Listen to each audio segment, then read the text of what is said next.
Actually, Jared, gusto rin kita makausap eh. Bakit?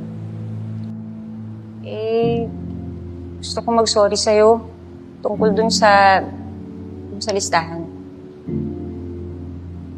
Iniisip mo pa ba yan? Oo. Eh, kasi ayoko ng ganun eh. Yung parang okay tayo pero hindi. Bobby, okay naman talaga tayo eh. Okay din ako. Ako hindi. Siyempre, tayong dalawa. Tapos ginawa ko yun sa'yo. Honestly, I'm not bothered. Hindi naman siya pagmamayabang pero wala talaga sa akin yun. Siyempre, ibig sabihin lang nun, mas matagal mong kilala si Tonyo. I'm just very happy that we have all the time in the world para mas makilala mo ako. Promise ko sa'yo, Bobby, a year or two, panalo ako sa listahan. Salamat ah. Nga pala, yung sasabihin mo sa akin, ano yun? Bobby, baka wala ako sa Pasko. Bakit? Kailangan ko kasi pumunta ng Hong Kong para sa trabaho.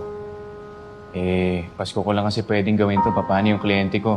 Yung asawa niya, tuwing Pasko lang pumupunta dun sa Hong Kong para sa business trip ko, no? Alam mo naman yung mga kliyente ko. Ano ba yan? Trabaho, Paskong Pasko. Pero, sige. Tawagan mo lang siguro. Hindi ko lang siguro tanggapin. Uy, wag! Tanggapin mo yun. Hanggang kailan ka ba dun? Baka kasi abutin ako hanggang New Year. Ano ba yan? First Christmas ko pa naman sana na may boyfriend.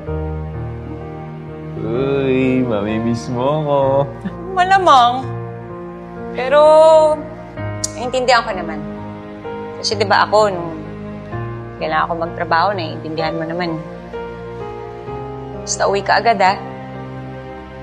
Promise, uwi ako agad. At saka promise ko sa'yo, araw-araw kita tatawagan. Sabi mo yan, ah.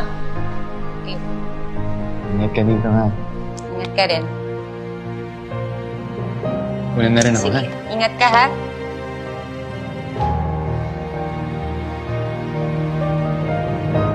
Sige.